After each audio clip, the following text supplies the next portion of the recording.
Yeye pamoja na mapadri wanasema hivi, jamani, hii Biblia sio kitabu cha historia. But we as Africans, my God, mama yangu yuko so much believing kwamba ndo hivyo. Lakini najaribu kumwambia mama, sio hiyo. Haoni. Kwa nini mama yangu anaelewa hivyo? Kwa sababu huyo aliyokuwa na hizo story, alivyokuja Tanzania, alizigeuza makusudi ili mama yangu awe ndezi. Kwa sababu kwenye ukoo wao, sisi ni mbwa tu, mashamba bodi.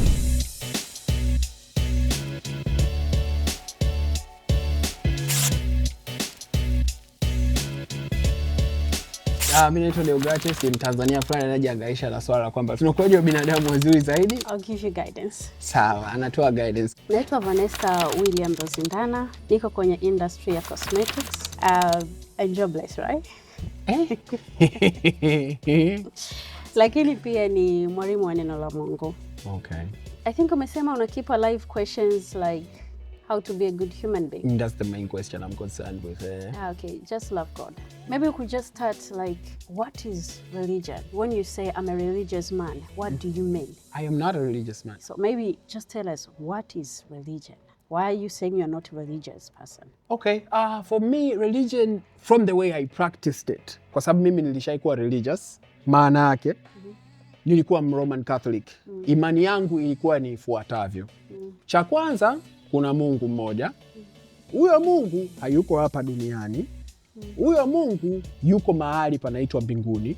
Na huko mbinguni nitakwenda baada ya kumaliza maisha yangu hapa duniani. Na kipimo cha whether mimi nitakwenda mbinguni au sitakwenda mbinguni ni matendo yangu nilivyoishi hapa kutokana na maelekezo ya kitabu cha Biblia.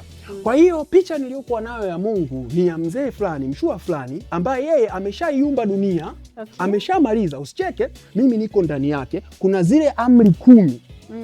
Sawa, ambazo mimi natakiwa nizifuate, lakini kikubwa kabisa ambacho pia nilitakiwa nianze nacho, ambacho kwangu si sawa sasa hivi, ambacho nilikuwa nakiamini kipindi hicho, ni kwamba kuna mimi alafu kuna Mungu, na huyo Mungu yuko nje yangu. Na ndiyo maana kuna siku baada ya maisha hapa nitakwenda kumuona huyo. Kwa hiyo kuna mimi, kuna Mungu. Hilo niliachana nalo na nianzie hapo, kwa sababu nilijiuliza hata hiyo definition yenyewe ambayo nilikuwa naipata kutoka kwenye mafundisho yangu ya Roman Catholic na Biblia nilivyokuwa nafundishwa kipindi hicho, yalikuwa yanasema Mungu hana mwanzo wala mwisho. Swali langu likawa, kama kuna Mungu na kuna mimi, basi inabidi Mungu aishie mahali fulani ndipo nianze mimi. Maana yake basi kuna separation, na huyo Mungu hana mwanzo na mwisho. Mwisho wake unatakiwa uonekane ili mimi nianze. Nikagundua tatizo kumbe si mwanzo na mwisho wa Mungu. Mungu hana mwanzo wala mwisho.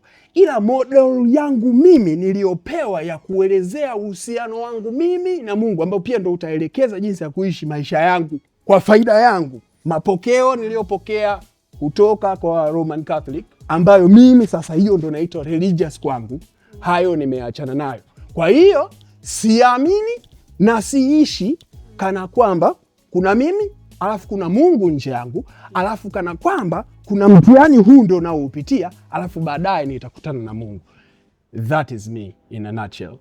Okay, if you ask me, when you say religion, unamaanisha ni kama organization ya mtu binafsi.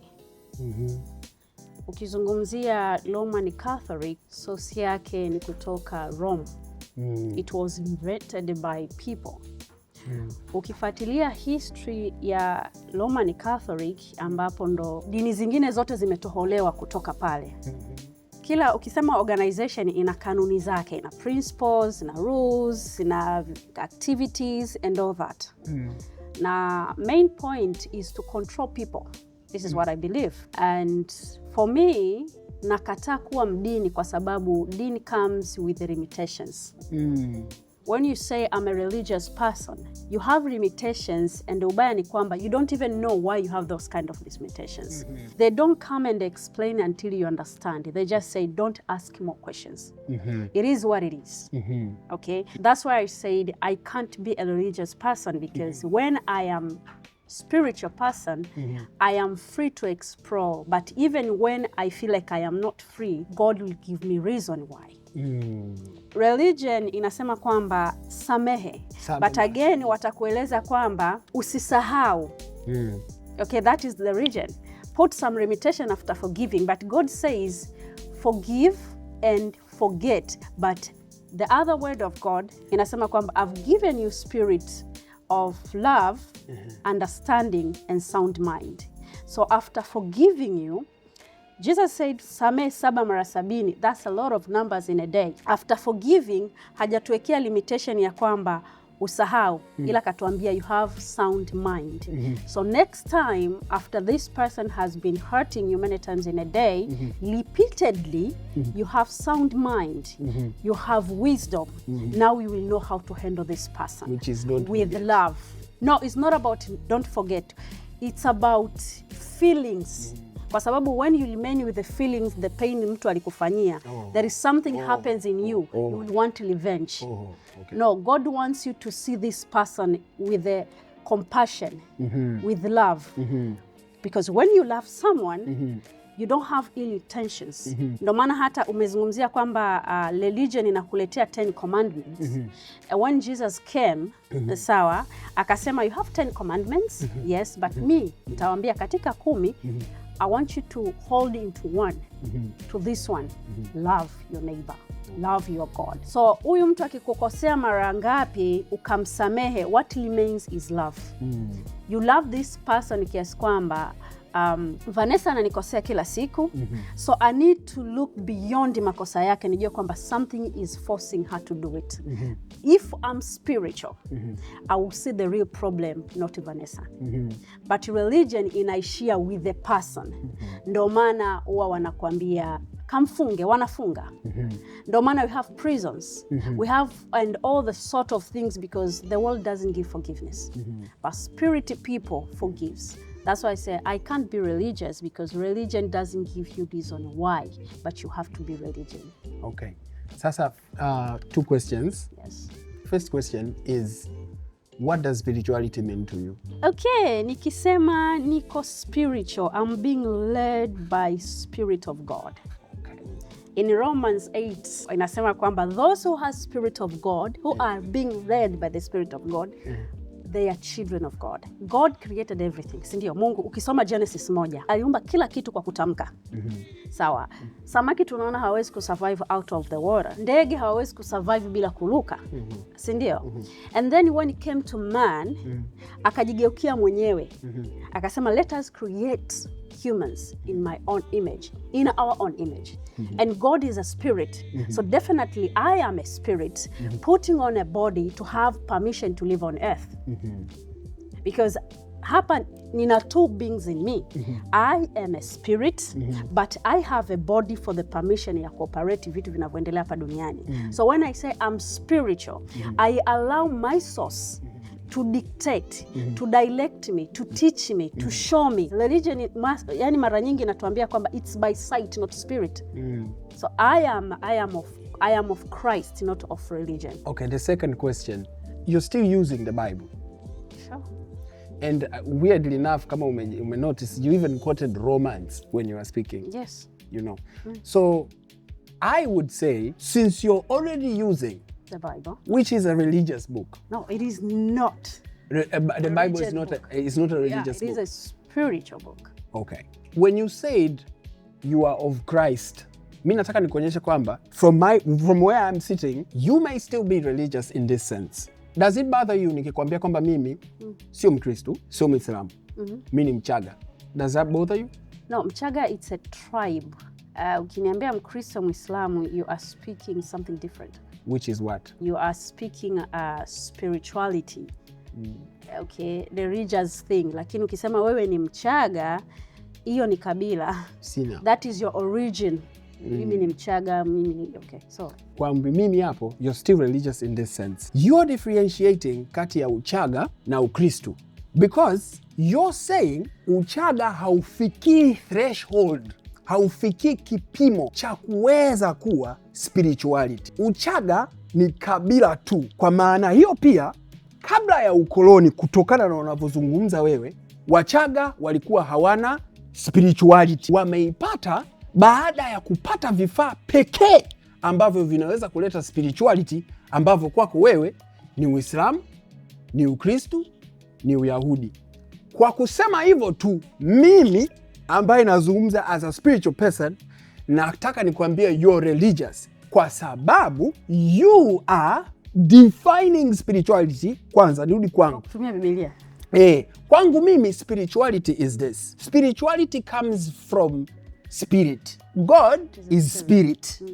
Is not God is spirit. Now, that word God I am using right now, kwa sababu hilo neno God au Mungu, kama vile ambavyo unaweza ukasema neno kutoka. Sawa? Kutoka inaweza kuwa kutoka nje, lakini kutoka inaweza kuwa kutoka kimaisha, si ndio? Lakini kutoka inaweza kuwa kutoka tumeenda kuenjoy. Neno God linatumika na binadamu kwa staili nyingi. Kwangu mimi Mungu si kitu. Kitu kina mwanzo, kina mwisho, kina dimensions. Mungu si kitu, manake hana kipimo, hana mwanzo, hana mwisho, hana dimension yoyote. Kwa kuwa si kitu, ndo tumeweka hapo kama binadamu neno roho. Kumbuka haya maneno yote tunatumia binadamu kupoint to whatever we are trying to speak about. Okay. Sasa tunachokizungumzia si kitu ambacho vitu vyote vimetoka kwake. Na kwa kuwa mimi ni mfano wa Mungu au nimetokea ndani ya Mungu, mimi pia si kitu. Sasa tunarudi kwenye qualification ya ukubwa. Inanilazimu kusema hivi. Kuna neno hapo hata tunavyosema spirit, kuna hilo neno tunasema great spirit, ambayo sasa tunamaanisha hiyo roho kuu ambayo roho zote zimetoka kwake. Roho ambazo zinaweza kuumba mind na mwili. Roho ya samaki imetoka kwenye roho kuu. Roho ya kuku imetoka kwenye roho kuu. Roho ya binadamu imetoka kwenye roho kuu. Roho ya mti imetoka kwenye roho kuu, ambayo hiyo roho kuu mimi nakwambia ndiyo Mungu. Hakuna unachokiona ambacho asili yake haitoki kwenye hicho ambacho si kitu. Hatuwezi kukifikiria, ndio maana inakuja kama the unthinkable. Si unanielewa? Sasa kwa mantiki hiyo basi, manake kila kilichoko kinatokea kina sosi yake, ambayo sosi yake sasa mimi ndo naizungumzia kama nini hapa? Mungu. Kama kuna dunia ya samaki, kama kuna dunia ya mwanadamu, kama kuna dunia ya hichi tunachoita dunia, kwa sababu tuko juu ya kitu, huna uhakika kama hicho kitu si roho kama wewe tu, kama ambavyo seli ziko ndani ya mwili wako, sawa? Zenyewe zinaunda kama seli, lakini wewe mwenye roho hiyo ndio ambaye imeweza kubeba huo mwili. Wewe roho umeziambatanisha zote. Umenielewa sasa nachokisema? In that sense then, Mchaga alipotunga tamaduni yake, utagundua hana tofauti na Myahudi alipotunga tamaduni yake. Utagundua hana tofauti na Mkristo alipotunga tamaduni yake. Pointi ni nini? Anataka kuelezea hichi si kitu. Ndio maana Mchaga katika hiyo lugha, pamoja na hayo yote ya lugha na kuongea, atakwambia mwezi fulani au kipindi fulani huwa tunatambika kama wewe unavyoenda wapi? Kanisani.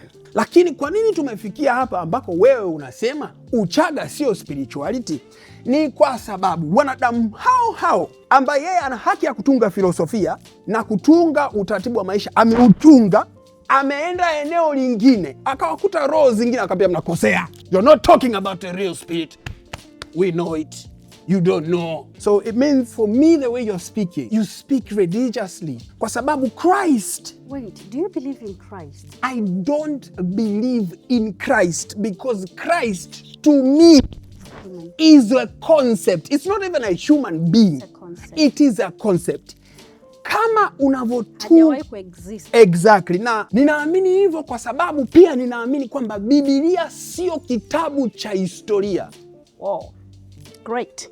Kwamba kilianza mwanzo, kikaja katikati, sasa hivi ndo tumetokea 2026. Hiyo ni kwambia sio kwamba nimezaliwa najua hivyo. Mimi nilikuwa najua Biblia ni kitabu cha historia siku zote, mpaka nilipokutana na mtu anayetetea hiyo Biblia kutoka upande wa kule, akiwaambia watu wa Marekani na watu wa Western world, msitupe Biblia, najua wamewafundisha kama kitabu cha historia. Ndio maana ukilinganisha na sayansi unasema jamani, mawe tumeyapima kisayansi tunayoiamini sasa hivi, ambayo sayansi nayo ina mambo yake, nataka kuwa dini. Tumeyapima haya sasa hivi tumeona yana miaka 200. Wewe unasemaje dunia imeumbwa siku 6? Kwa hiyo ndio maana atheists wana shida na Biblia, kwa sababu Biblia inatumika kujibu fakti hizi za mwili, kama historia. Huyo anayetetea anakuja anamwambia hivi, mimi niwaambie, hata nikifuatisha tradition ambako huko Biblia imetokea. Biblia sio kitabu cha historia, ni story, ni visasiri, ni mythology. Kama unavyosema Apollo from the Greek gods, it is things human beings wakina Hercules wametunga, lakini sio kwa sababu wametunga ndo kwamba havina maana. They are trying to point to their being. Uwepo wetu ukoje?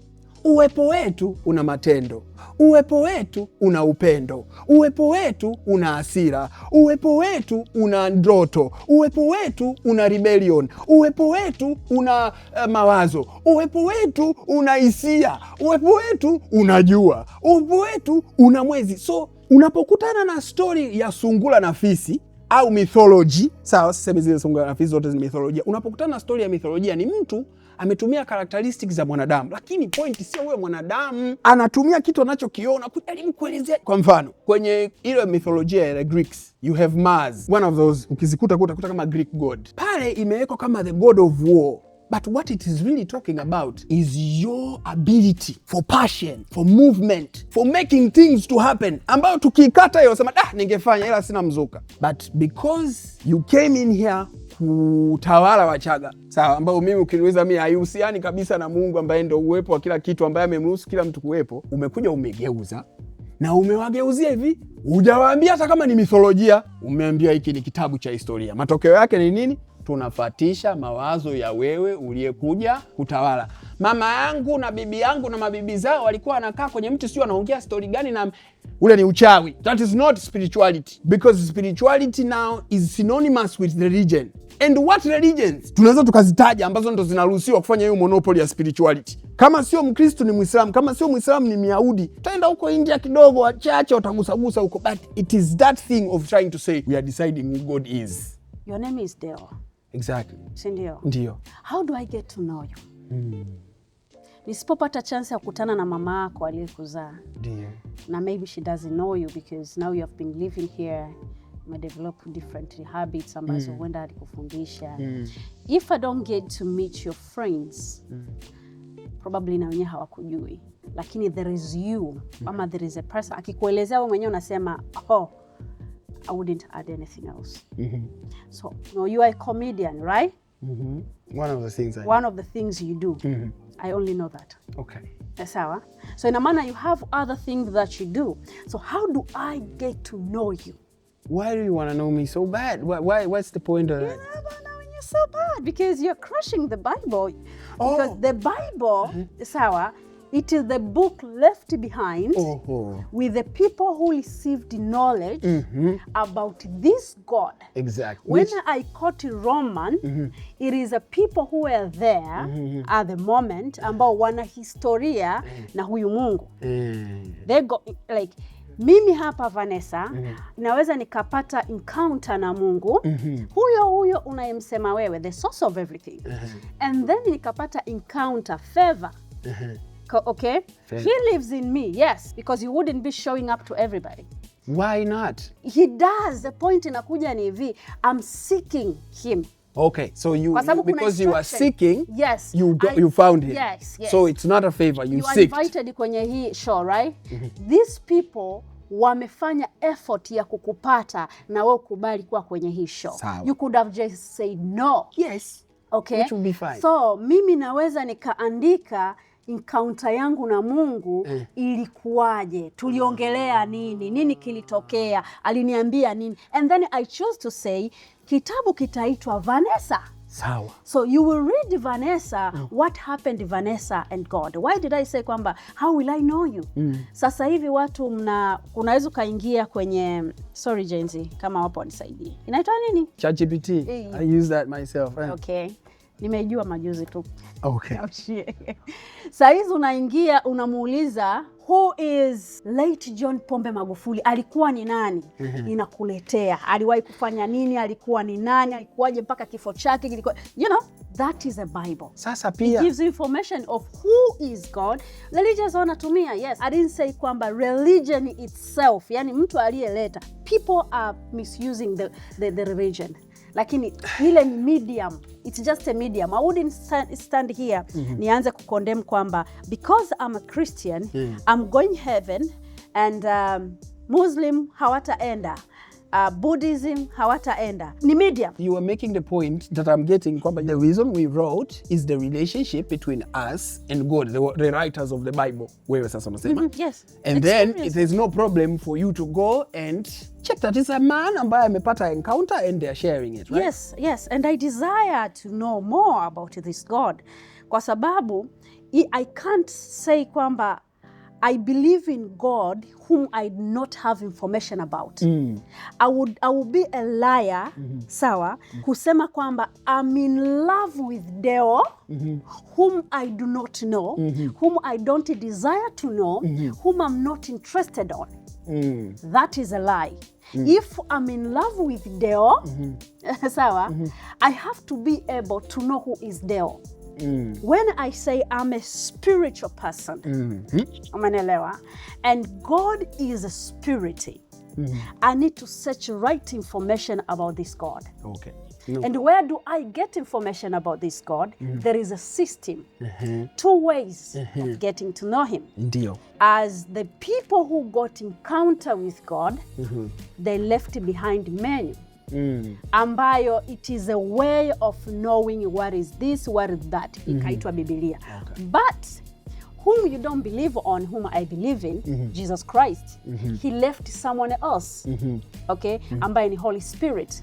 Okay. I can get encounter and many information or some issues about who is God through Holy Spirit, ambaye haishi Masaki, haishi Kijitonyama. This Holy Spirit, according to the information foretold, anaishi ndani yangu. Okay. So ili awe active, I have to search right information, how to activate him. Okay? Which we have direction, how to do it, the Bible. And I believe the knowledge that you have, you read it somewhere, or someone gave you an information. And since I believe other ways different from you, I got my information from the Bible and Holy Spirit. Okay, I'll add one thing. Ongezea hapo, another way to get information is to search for yourself in the existing hichi kinachotokea kila siku. You get what I mean? Because even huyo ambaye unasema umepata information kwake, yeye amezitoa wapi? According to what I believe, they got encounter with the Holy Spirit. Hata Biblia inasema kwamba imeandikwa kwa uvuvio wa Roho Mtakatifu. We move to this part because I have no problem whatsoever with your dedication, because believe me or not, I'm as dedicated as you are to what you call the source, or what I call the source. And as I'm talking to you, I am looking at a version of myself that I know, which is this. I have no problem with the dedication. Mimi, I have a problem with where you're getting information. I want people like you. You have issues with the Bible, right? Yes, I have an issue with the Bible, with the Quran, and anything from the Abrahamic religion. Brother, I don't have any issue, okay? Mimi ni mwanafunzi. I would love you to present the source of your belief. Exactly. I'm ready to go and search and see, can it be better than Bible? As far as I'm concerned, right now, I'm not saying Bible is better from your source. I'm ready to learn. Okay, but are you ready to learn from my Bible? Yeah, I was in your Bible. I grew up into it. I went. How deep were you? Oh, so much deep, to the point that I wanted to understand the origin. Okay, what is the source of your information? But it does not mean that because, Samani, it does not mean that because I was a Christian once, I changed my mind. It does not mean that I cannot change my mind to Christianity. Come on, I trust mimi na quote where I get my information. Where do you get your information? Twende sasa taratibu. Which book? Twende taratibu. There is life after death, yes or no? Life after death. It is yes, but not the way people are talking about. Yeah, I believe there is life after death. how do I believe that? Sorry, Deo, I'm going to quote a Bible. Quote your Bible. Okay. The Bible calls me a spirit in a date, which is body. It's like I'm a spirit ambaye nimevaa mwili kama ambavyo nimevalisha huu mwili pia nguo. And Bible inasema kwamba roho haifi. You can't kill God, he's a spirit. And we can't kill you. You can't kill me. As you spirit. can kill my body. Yes, you can't kill me as a spirit. What dies is my body.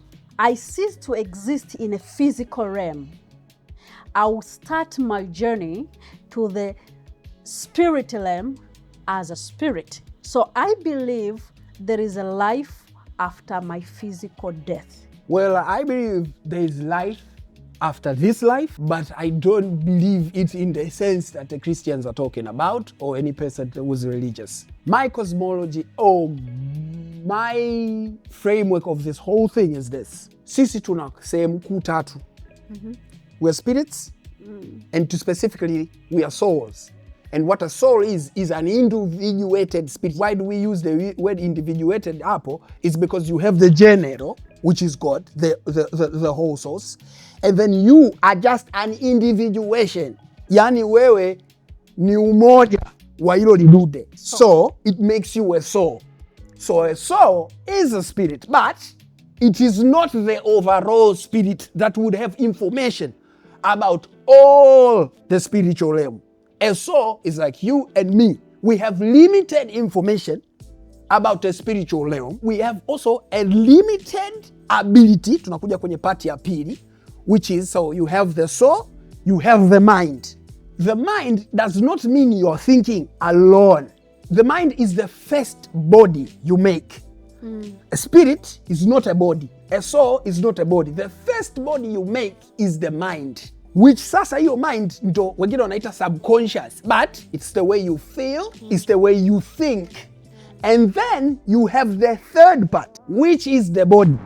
Now the body is condensing from the mind. Yani, spirit, which is nothing, it becomes the mind, then huo mwili ndo una solidify kuwa hichi hapa, the physical. So, reality is then, me as a spirit, I create reality inside out, meaning the way that I feel and what I think is going to manifest, is going to condense into the body, and how I'm going to use the body in this physical realm. Mimi kama spirit, nina miili hiyo?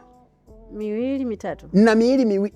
Mimi kama spirit, si mwili, kwa sababu roho si kitu, akina mwili. Chenye mwili unasema ni mind and soul. Tuende hivi, spirit tumeireserve kwa ajili ya Mungu, which is all the space that is available. Unaposema God is all knowing, it means it is the entire spirit. That's why it knows every particular circumstance. Do you know the particular circumstance of that guy's life? Do you know what he's thinking about? Sasa hivi, hujui. Mimi pia sijui hata unachokiwaza wewe sasa hivi. I am limited. I am not the God. I am not the entire thing. We are both individuations of that. Imejilimiti yenyewe ili iweze kuwa na hii experience hapa. So, you as spirit, you are not a body. Ndio maana huwezi kufa. Umenielewa? Because you are God itself. You are that is source. So now, you as spirit, you make bodies. You made that body. How did you make your body? Kumbuka, Mungu ni wazo kuu. The whole entire space. Tukisha kufanyisha huo individual, it means he's trying one of the ideas. You are an idea, mimi ni idea, mchizi ni idea, zile ni idea zinaogelea pale. Do you get what I mean? So now if that's the case then, so you as an idea, you make a body to play out that. You make two bodies. The first body is your mental body. The inside. Wewe umeelezea vizuri sana swala la kusamehe. Unajua kwa nini umeelezea vizuri? Kwa sababu umesema hivi, ukiendelea kumchukia mtu, you are keeping an emotional realm. Hivi unajua kumkataa mtu sio lazima umwambie nimekukataa. Moyoni tu hivi unaweza ukamkataa mtu kwamba anakuja mimi nimemkataa, ukamsamehe safi, safi. Emotions unapojisikia ndio vinakuletea mawazo. Uwezi ukawa unajisikia kama unateseka, unakufa, unabondwa, alafu mawazo yako kichwani yakawa mwanangu nipige light nini pale na nini. You're not gonna be thinking about spending. This, as I'm talking to you, is the creation process that is happening hata sasa hivi. Kwa unapomwambia mtu samehe ndugu yangu, unamwambia hivi, sikiliza, umo kwenye mwili wako wa kwanza ambao ndo unahisia kabla hazijawa mawazo, ambao ndo utaya play out kwa huu mwili huu ambao ndo umekukutanisha na mtu mwingine ukamchukia. Samehe, kwa sababu hizi hisia they will always keep giving you the same situation. So your first body creates the situation, your second body, which is the physical body, creates the circumstances you are in. Ndo maana bwana huyu uko naye anakuacha, unaenda kwa bwana mwingine anakuacha, unaenda kwa au mnagombana, different circumstances but the situation might be the very same situation. Kwa mfano, you are in the situation, the way you feel about yourself, you feel like me, I'm not important. You're gonna have those feelings and you're gonna be playing out the same circumstances, kwa sababu labda ndani yako hisia zako ni kwamba mimi sio mtu wa maana mpaka mtu fulani anipende. Kwa hiyo unavyoenda kwa ule mtu, the energy is off. They can see that you need them. So what? So you are enabling them to abuse you. So manake as a spirit you're creating a situation inside with your emotions and feelings ambayo inakuletea hizi circumstances za kila siku. Meaning unaumba sasa. My question is, those are just emotions that stays in my body. Okay? In your body. Yes. Yani ni reaction za chemical. Umekote zaidi science and all that. I'm just asking you, so do you believe life after death? So to conclude, when this form that I've created, this mental form of a human being and the body that I have now, when they perish, I as a soul, can I get another body? Soul or spirit? You're confusing me. Tumesema neno spirit tumereserve kwa hiyo Mungu ili tusio tunatumia maneno vibaya. I'm a spirit but a soul is just okay. Me okay, as I agree to disagree. Okay, I don't have any knowledge about. But you're spiritual. No, about soul kwamba I believe spirit it's. Basi tutumie neno spirit. Mimi kama spirit, miili hii itaondoka. Yes. Nitaumba miili mingine. Here's what I believe. The evolution. Wewe utaumba miili mwingine kutokana na nilipofikia na Mungu anachotaka kujaribu. Okay. So if you ask me, the evolution thing is not a lie. I'm trying to hear something from you. You believe life after death as through incarnation. Yes, you're going to create another scenario. Kwa mfano, nilishai kuishi kama samaki, sasa naishi kama binadamu, baadaye naweza nikaishi kitu kingine kwa sababu vitu vyote na usitaka kufanya kama binadamu is the end of it. You don't know about other beings that maybe are not in the realm of the human being or this dimension. You can be born somewhere else. Or if I have not finished my lessons as a human being, I will incarnate again here as a human being to understand the idea that God wanted me to play out, the idea to play out. And what am I really? I am the one. Where did you get that information? I need to read it too. First things first, I want to also fact check the lady. That information does not only come from books. And what you're doing now is... I didn't say book, I say where did you get it so that I can... Okay, I got it from, number one, I'll give you if you want to follow. I got it from a spiritual teacher of the Native Americans. Marekani, wenyeji wa Marekani. Their tradition, kama ambavyo hizi za Wachaga zimevunjwa, they created something. Sawa? Their tradition, I got it from them, the way they're explaining. That's the first thing. Lakini the second thing, because we are living in the reality ambayo inaumbwa sasa hivi. When I go out there and I see the sunrise, the sun get in the head, ambao hadi wa Roma wanapiga kengele, the sun inaingia jioni, and I see the seasons of the year, I know that we're in a pattern of God. So even the person writing the Bible had to study these patterns, which I'm also privy to study them. Kwa hiyo na mimi pia nachunguza maisha yangu. Sisikilizi kitabu peke yake. Why would he go to Native Americans?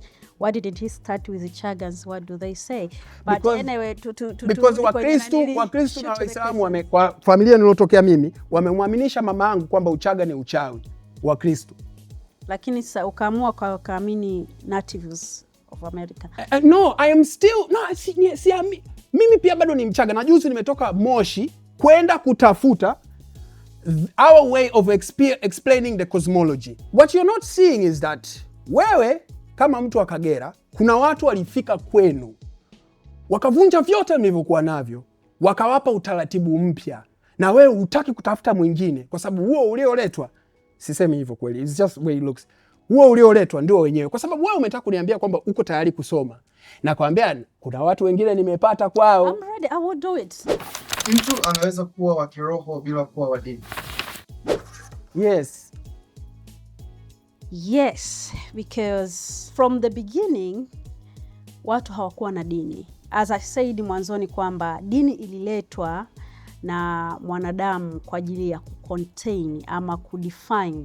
Mimi nimesema I'm a spiritual person who is of Christ. When Christ was on earth, hakuwa na dini, hakuwahi kuaddress KKT, Roman Catholic, Muslim, Buddhism, just mention them. Ila alikuwa ana msimamo wa kiroho. Vitu vyake vingi alikuwa na koti kama nilivyomuona baba akifanya. So I'm a spirit, naamini mambo ya kiroho, na si lazima niwe naenda kanisani. Si lazima niwe naenda msikitini. Umenelewa? Naweza nikawa nina source of information. Siku hizi imekuwa ni rahisi sana. It could be a phone, could be television, books, lakini pia nikawa nina group of people kama hivi tunavyofanya, we meet and discuss vitu vya kiroho. So not necessarily mtu ambaye yuko kiroho awe na certain religion ambaye anasema kwamba siku hizi wanasema I call it a home. Not necessary. Though ni muhimu kwa watu wengine, lakini for me I can be spiritual yet not have a religion.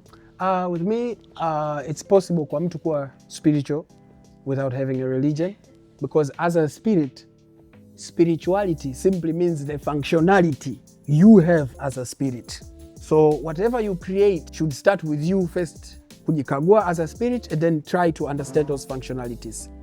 Then you can have tools like religion, which are philosophies you have created about how to deal with your functionalities as a spirit, because you as a spirit in a human body is different as a spirit in a fish.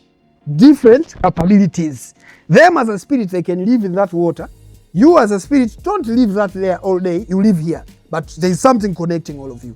So yes, you can be spiritual since you are a spirit without being religious. Religion is just a tool to me. Mi napendaga kusema I could be right and I could be wrong. Religion ni kama makampuni ya watu. Ukisoma Biblia utagundua kwamba all the apostles and Paul himself walikuwa wana address communities kwa uhusiana na mambo ya kiroho. Ndio maana unasoma kuna Ephesians walikuwa ni community. Romans ilikuwa ni community. Galatians ilikuwa ni community. And these people, they were spiritual people. So it is very much possible to be spiritual and not have religion ambao unasema mimi ni hiki, mimi ni kile. You can just be part of good community ambayo mnaamini kwenye kitu kimoja. Africa is the only continent that has abandoned its own religion and spiritual beliefs. It's not the only one. Yes, but it is not the only one. The people in Africa are not the only ones who, as far as history is concerned, have thrown away their practices for different practices. Why did that happen? Various circumstances. But for the case of, let's say, Tanzania, the reason that happened is because of colonialism. And what most people don't understand about colonialism was a project of lifestyle change. Wewe kama Mdigo ulikuwa na mambo yako ya ngoma, ulikuwa mna kitu chanu, mnapatilia, ndo mna kalenda ya mwaka. And it was like, no, that's not the lifestyle. That's not the modern lifestyle. Modern sio sana. That's not the progressive lifestyle. Let's change the lifestyle. And what changed is not only the institutions. What also changed is the mentality. It is the way of being. So, due to colonialism, when they walked here, as you can see, walinyonga machifu, they killed other spiritual leaders. The point was to change that. And because of that happened, and we are living in a post-colonial Tanzania, which you understand, the so-called independence did not mean that now you can go back to do whatever you were doing. No. Ndio maana nasema hivi, Independence was not about that. Independence was about, can you progress with what we have brought you as the new world order? Nyerere said yes. My name is Julius Nyerere. Here's my CV and I can work under pressure. That is the first CEO we had here. But it did not mean that we are changing things. We went on with the same things. No maana unaona wanao hata kwenye kuapa tunaapa na Biblia, tunaapa na msahafu, ingawa kulikuwa na Kingunge naye ananyoosha mkono. So we left that because we are going with where the world is. Is Africa the only one? No. So many other places where also these religions and this movement of colonialism and empires went, they destroyed culture and told those people that what you had was wrong. What we are bringing you is right. Meanwhile, sasa hivi, wanatambiko lao linaitwa Christmas, but when we are doing a Christmas ritual, which is a winter thing, hata kwenye Biblia yao, sisi kwetu ni summer, na tunasherekea, tumewasha, tunaonyesha snow. We are good. We are not seeing the mismatch because we are going with the tone that is going on. Nimalizia hapo. No, in a sense that Africa is not the only continent, because we see that worldwide, everyone is suffering when it comes to religion and spiritual issues. All of them, they are searching for something to believe on. Everyone, even what we are discussing here, me and this guy, we are trying to figure out what is right way or right information or right God whom we can believe. We can see, when you call it religion, most people tangle their mind kwamba ni Ukristo na Uislamu. There is so much religion out there. Kuna hapa katikati nimegundua kuna dini nyingine hata nilikuwa sijui kama zina exist. Okay, ambazo wasanii wa huko duniani wanaamini. Wengine wanaamini katika ng'ombe, katika wadudu. Hizo zote ni imani, na wote kwa ujumla they are trying to find something to fix ama to hold on. Na mwisho wa siku tunarudi pale pale kwamba wanatafuta kwamba after this life I'm living, what's going to happen? I better find something and believe in. So it's not only Africa they are struggling. They have abandoned something to get something. Sema Afrika inaonekana hivyo kwamba sisi tumehold zaidi kwenye udini, tukaacha imani zetu za mababu. Zamani walikuwa wanafanya matambiko, mvua inanyesha. Wanafanya sijui tambiko la kupata mtoto, mwanamke kweli anabeba mimba. And then as you said, ikaingia utumwa. Queen Elizabeth akaanza kuintroduce kwenda kanisani. Queen Elizabeth akaanza kutufundisha asubuhi mkiamka, msipige mswaki na kutumia kijiti, tumieni mswaki nimewaletea na toothpaste. Afrika inaonekana kwamba iliacha ule ukare, wakaleta dini kwamba inabidi muamini katika Yesu. Mnataka nyumba, we funga na kuomba, it is going to happen. They have positive and negative side because they left us hanging. Bado watu tunawapatia mzigo wa koroni, but we have our own will and responsibilities to our actions. Exactly. Discovered by an individual rather than by a friend. Yes. Yes or no? Let me speak for myself first. The faith that I have, I discovered it by myself. The faith that I found my parents like wakiwa nayo tayari, I tried until nilivyokuwa na 8 years. 8? Yes. And I found it not pleasing. Bado nilikuwa nina earn something more ambacho imani ya wazazi wangu ilikuwa hainipatii. So I kept earning more and there was no answer to it. My parents walikuwa ni Roman Catholic. And I used to be bothered with their faith, the way of doing things. Ilikuwa ni like, why would I go there? Nichovye vidole vyangu kwenye maji, I do like this, I bow to this statue. Why? And every time I used to ask them why, they didn't have answer. Walikuwa wananiambia kwamba tulikuta hivyo, iko hivyo, inabidi uamini hivyo. So mimi mwenyewe binafsi ndani mwangu I would just feel this void. So I started a journey to find what can quench the something that I'm searching for. Nikakutana na different faith ambayo sasa walikuwa wanajiita Pentecostal faith. Back then my parents were working in Rwanda. So kulikuwa kuna this revival ya Pentecostal churches. When I started going there, I discovered a different faith from my parents. And that quenched every thirst I had in me. So nika shift kutoka kwenye imani ya wazazi wangu as the Roman Catholic, and I became Pentecostal peke yangu kwenye familia. And believe me, every answer I was asking myself, kwa sababu I grew up nilikuwa na myopia mbaya. I used to be sick all the time. And every time I go to priest kwa Roman Catholic, pray for me, atafanya ile spi nini, I go back home with the same pain, the same questions, the same agony. Nilivyopata ile imani ambayo nilidiscover mwenyewe, every time I would just ask this, I go there, they pray for me, I go home very okay. And guess what? As time went on, as I kept digging kupitia hii faith and everything, nikapata uponyaji and I got healed miraculously.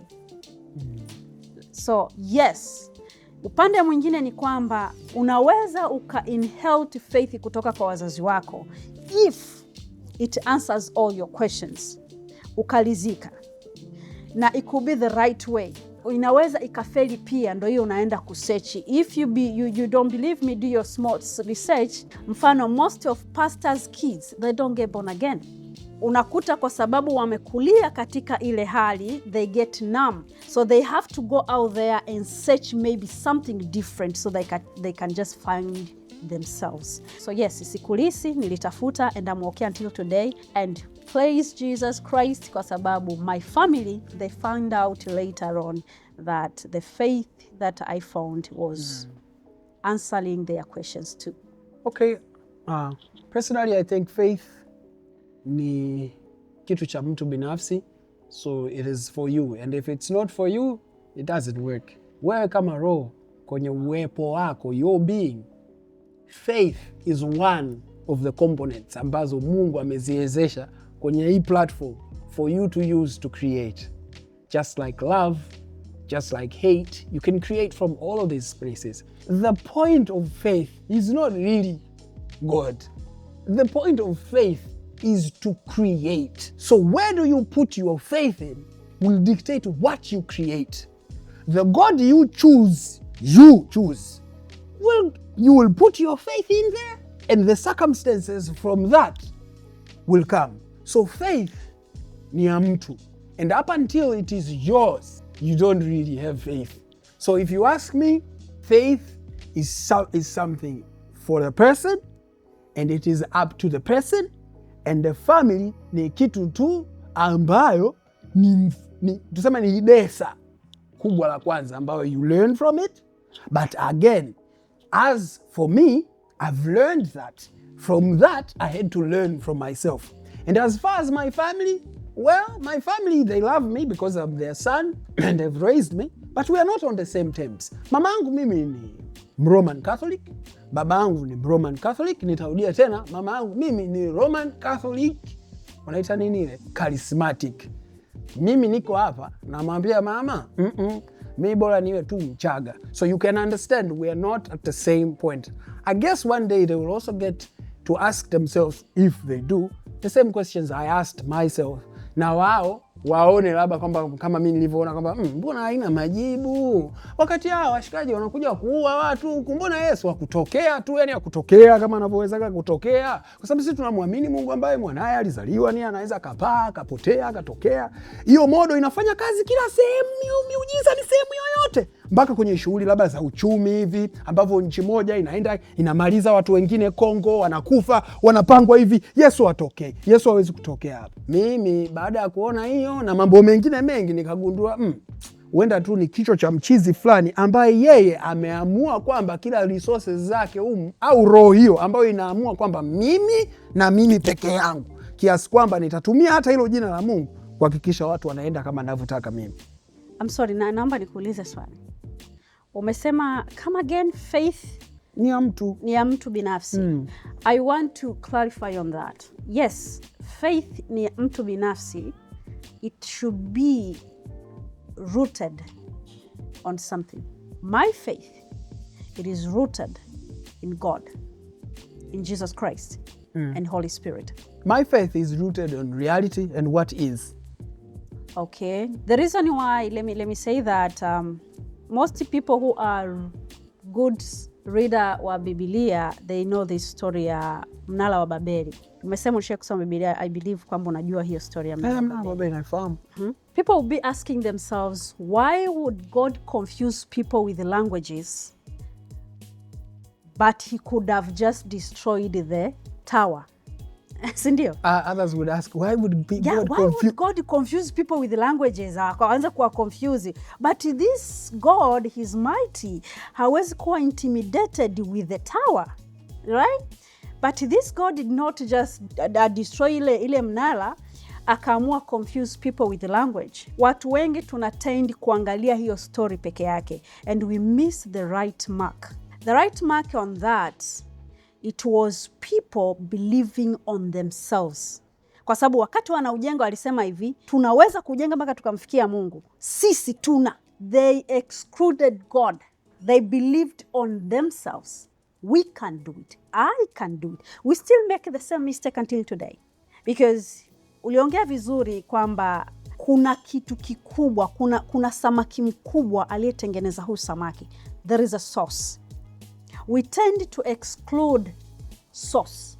If I say kwamba my faith, this is me, my faith, I'll be lying. I would not exclude what made me, what created me, my source. So my faith is rooted on my source. So environment unayoisema, circumstance and everything that makes you think the way unawaza, even ukiuliza circumstance yako na nyeta itakwambia I have a source. All right?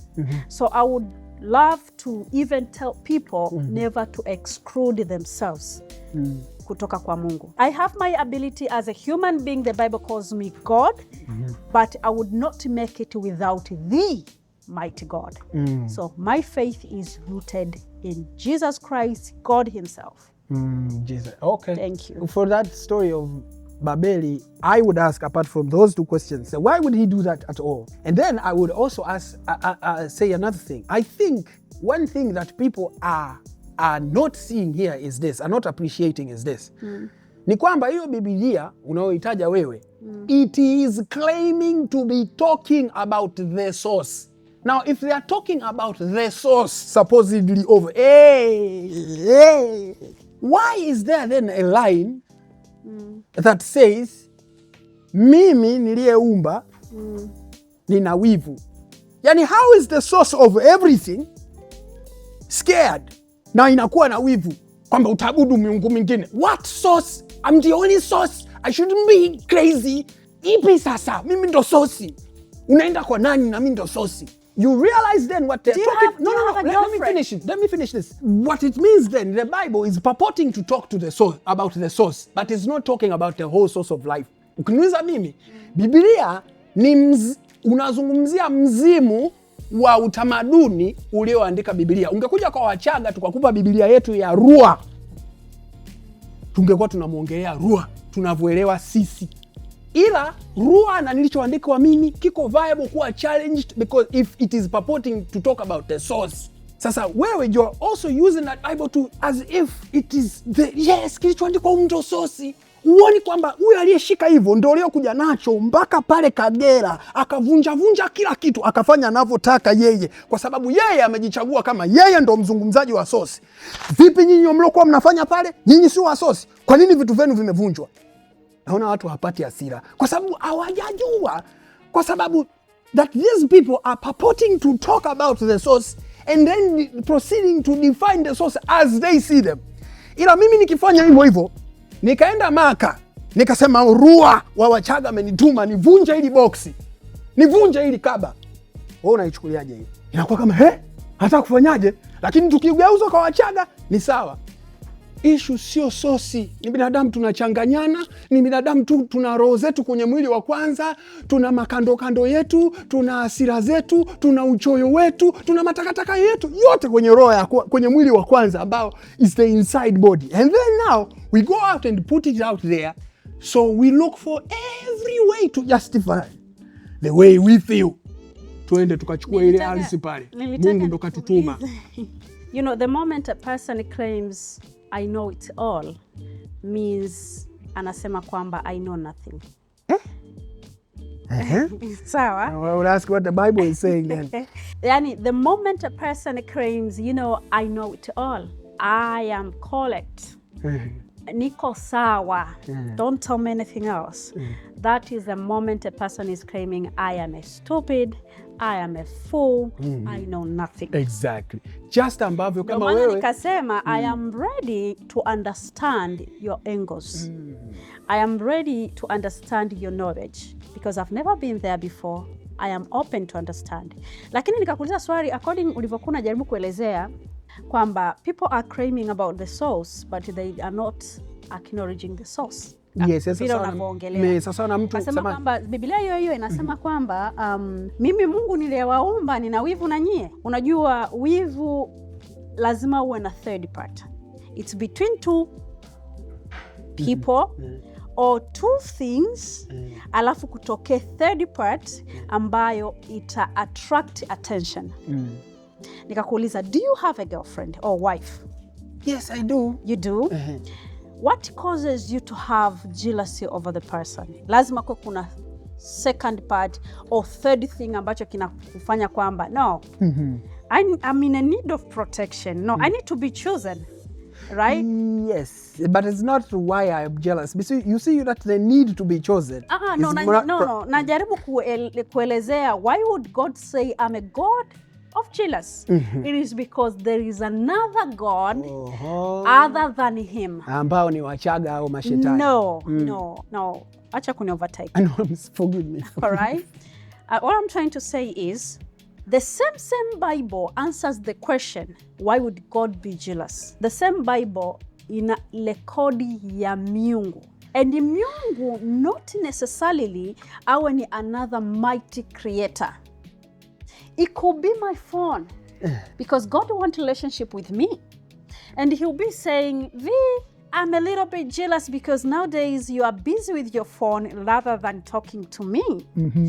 And last time I remember I gifted you that phone, but you are giving it attention than me who gave you the phone. What if God was telling them, I am a God who is jealous over you because nowadays you are giving attention to the God of the world. Because the Bible says, the moment Shetani alifanya makosa, maybe you don't believe in devil, I accept that.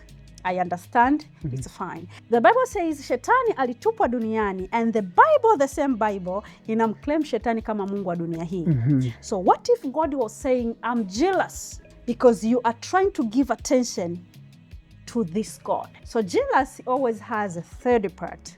And God wants you and him to have good relationships so that you can understand who you are. Kwa sababu, in order you dare to know who you really are, you are not supposed to depend on Shaga God, on native God of America. Teachers. I'm giving you an example. I'm holding this phone. This is an iPhone, right? Probably one of the expensive phones. Sindio? But trust me, I'm not an IT person. Yes. Okay? Yes. I know nothing more about this phone. Yes. I only know how to text, receive calls, and take pictures. But there is a manufacturer of this phone. He knows this phone in and out. He can explain the functions. He can explain when it fails. He can explain na anaweza kai-modify, anaweza kai-crash akatengeneza upya kwa sababu ana blueprint. When you talk about God and man, you are talking about manufacturer. So anything out of that you are trying to give attention, it is wrong source. Okay. Now here's the thing, to conclude to even my point of view. Roho, mind, mwili. Na hakuna neno la Kiswahili la mind ningeliweka hapo. I don't think kama ni fahamu peke yake. With regards to the relationship between God and you na yeye kuwa na wivu and all of this, here's how, as a spiritual person, I read the stories from your Bible. First things first, I read them as stories, not factual things that happened in the year 5 Because hata tukiuliza hiyo year 5, it was not year 5 when it was year 5. Deo, when your kids read your story, ndo namalizia. Your story. Ngoja nikwambie. Sasa hiyo story ni hivi, ni sawasawa wewe kutumia hadithi za sungura na fisi kuelezea kwamba fisi na sungura walikuwa wanaongea zamani. Tutakwambia point ya hiyo hadithi sio kuprove sungura alishai kuongea na fisi kuongea, hawajawahi kuongea. Hadithi hizo zinatumika kwa sababu fisi amesimama kama ishara ya kitu fulani ambacho ni ulafi. Sungura amesimama kwa ajili ya ishara fulani ambacho let's say ni ujanja. Ukizisoma hadithi hizi kwa context hiyo, unajua zinaenda wapi? Zinaenda kwenye mwili wako wa kwanza. Jinsi unavyojisikia na unachofikiri juu ya maisha kina kutransform ili uwe na matendo tofauti. Biblia iko hapo hapo kwenye sungura na fisi, ila watu wanaisoma kama kitabu cha historia, wanaifanya Biblia kuwa kitabu cha nyama, kwamba ni historia. Kwa mfano, hiyo hadithi unaotaka kuizungumza wewe, let's say, na sitaki kutumia mnara wa Babeli kwa sababu haya mahadithi tena ndo hayo yalikuja kutumika kujustify ukoloni na kuua watu. Like, let me just give it a positive interpretation. Ni hivi, hicho unachotaka kukisema ni hadithi ambayo yoyote utakayoona ambayo ina mafundisho haya, labda tutumia mnara wa Babeli, tuseme hiyo unaosema hivi. Wewe kama roho, uungu wako unatokana na kwamba wewe ni roho kama Mungu. Unanielewa?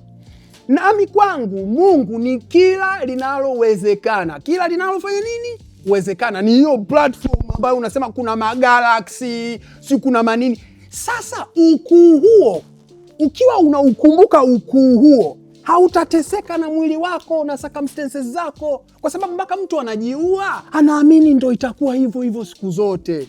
Mpaka anajinyonga anaamini ndo atakuwa ama hivyo hivyo. Kumbe yeye ukuu wake huku kwa Mungu anaweza akaumba circumstances nyingine. Kwa hiyo Mungu kama utaamua kumwangalia kwa wivu, kwa engo hiyo, ni ule wa kukukumbusha. Ni wewe unajikumbusha kwamba wewe ni hilo linalowezekana. Usiteseke na hiki Vanessa. Umeumba mpaka hapa, unaweza ukaumba vingine.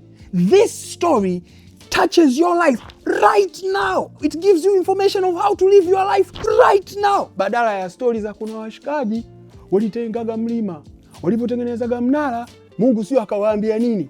You're trying to read it as history. And I'm going to tell you, hata huko ambako hawa Roma ambao unasema wameoriginate, watu wanaofanya nao kazi, kwa watu wa YouTube, kamwangalia Jordan Peterson na kazi zake, The Psychological Significance of the Bible, kaangalia pia anavyozungumzia Ukristo kama kutaka kuokoa Ukristo kama a tradition of the West. Yeye pamoja na mapadri wanasema hivi, jamani, hii Biblia sio kitabu cha historia. They are already saying that. But we as Africans, my God, mama yangu yuko so much believing kwamba ndo hivyo. Lakini najaribu kumwambia mama, sio hiyo. Haoni. Kwa nini mama yangu anaelewa hivyo? Kwa sababu huyo aliyokuwa na hizo story, alivyokuja Tanzania, alizigeuza makusudi ili mama yangu awe ndezi, atawaliwe. Kwa sababu kwenye ukoo wao sisi ni mbwa tu, mashamba boy. Ndio maana unawafundisha vice versa. Sasa you can see that a human being can do that if they are selfish. Ndio maana nilisema hivi, I have no problem with your commitment. I like committed people. I am a very committed person. But I have a problem with what you're committed to. Kwa sababu maskini ya Mungu, unaweza kukuta ndio inakupotezea muda. Kwa sababu usomi inavyotakiwa kusoma. That's me.